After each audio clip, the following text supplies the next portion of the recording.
And the Director General of the Nigeria Hydrological Services Agency, Clement, joins us now in the studio. Thank you very much indeed, DG, for joining us on Newsnight. Thank you so much. Now, it looks like a respite when we see that the dam that Cameroon is opening is no longer a threat. But then, what are still the perennial causes of flood in Nigeria? The issue of flooding in Nigeria is not a, not a peculiar thing.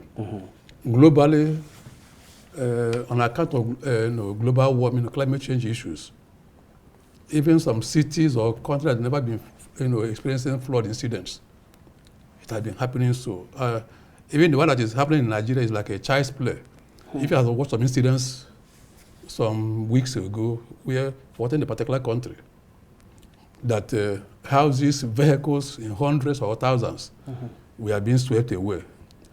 Now, what are the causes? So long as there is rainfall, you continue to have flood.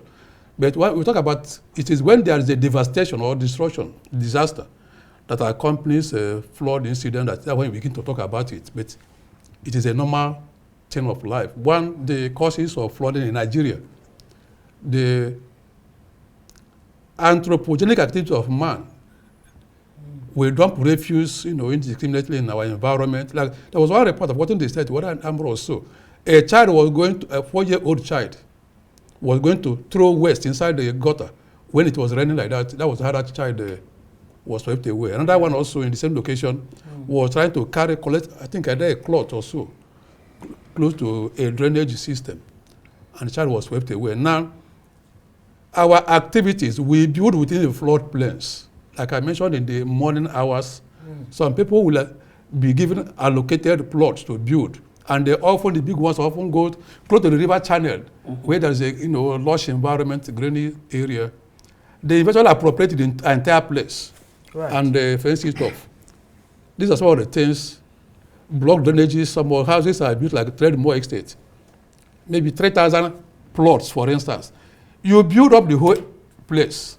Stop allocating a reasonable number for drainage, for channels, for flood to pass through.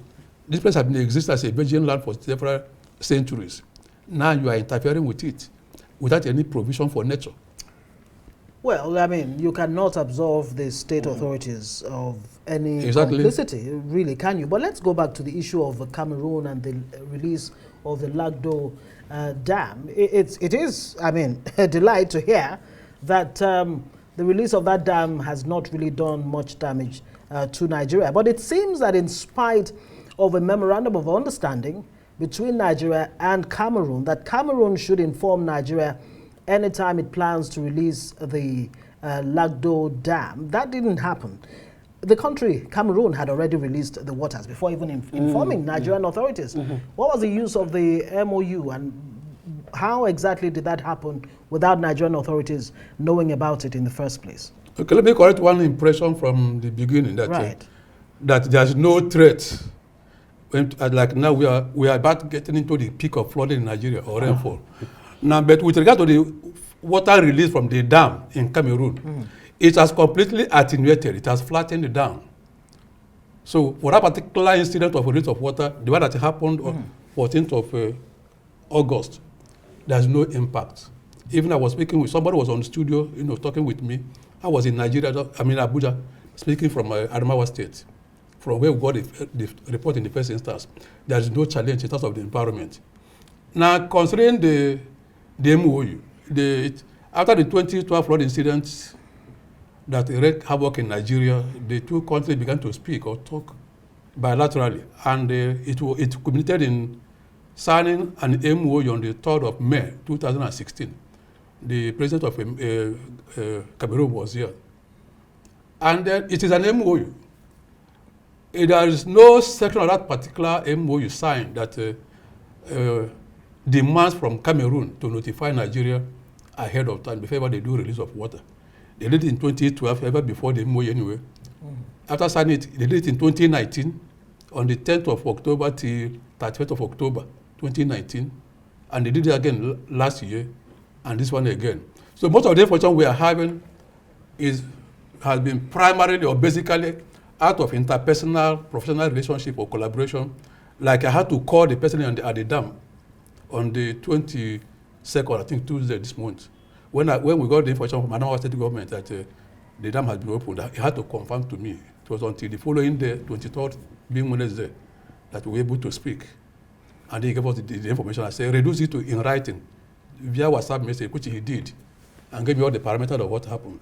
So what you're saying is that this time around, Nigeria has been lucky that the Lagdo Dam release has not done much. Yes, it has. Is the worst over, or is there yet, some care that Nigerians need to take, especially at the governmental and community levels? What needs to be done at those levels? If you recall what I mentioned, 2019, it was in the month of October, when the rains have literally ceased in Nigeria, northern part anyway, that they opened their dam. They said they received unprecedented amount of rainfall that period of the time.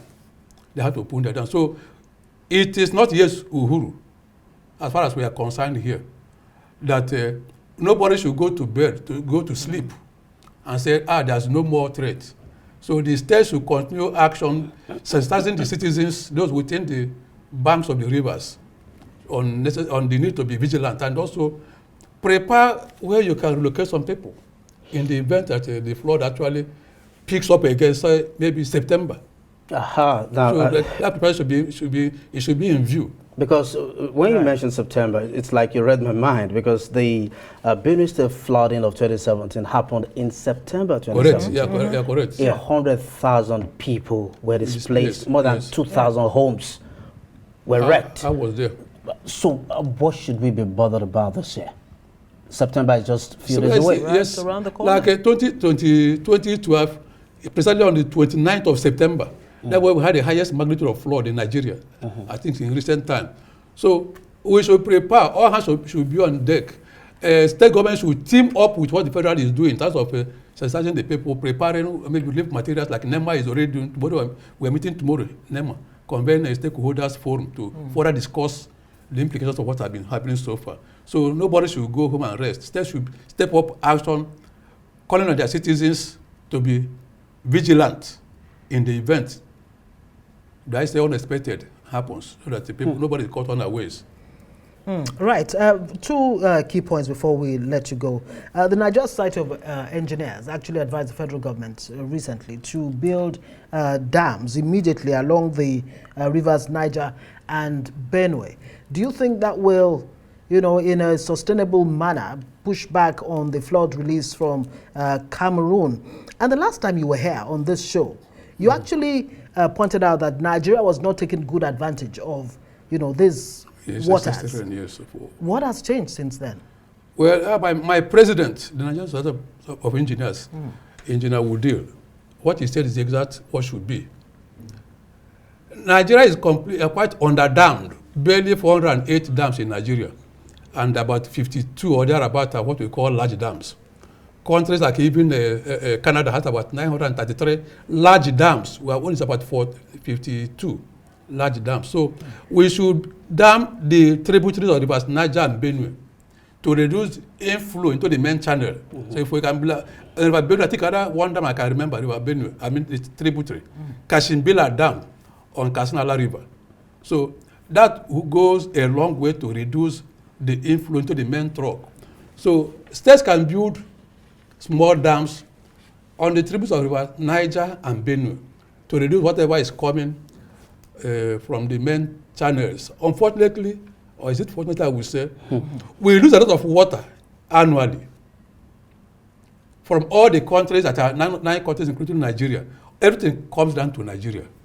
Over 200 billion cubic meters of fresh water annually. It also pass through your territory, and then before you know it, into the Atlantic through Bayelsa State. And a few months later, we are looking for water. So how can we harness it? I thought about the issue of building detention basins. What we have at Jabi, what we call Jabi Lake, is a detention basin. Water is detained there. You can build something of that structure, properly line them. I mean, something like it's impermeable so that it cannot drain. By the channels of the rivers Niger and Benue, when the flood level reaches a certain threshold, it will divert and enter those places. You can have a battery of such on the rivers Niger and Benue, so that during the dry season, you release them, they come back, you use them for whatever you need to do. Thank you. There you go. Thank you very much. We also know that the Nigerian Society of Engineers has made recommendations from several committees on flood mitigation to the federal government. We just hope that the current administration will implement those recommendations. Thank you very much. Clement, who is the Director General of the Nigeria Hydrological Services Agency.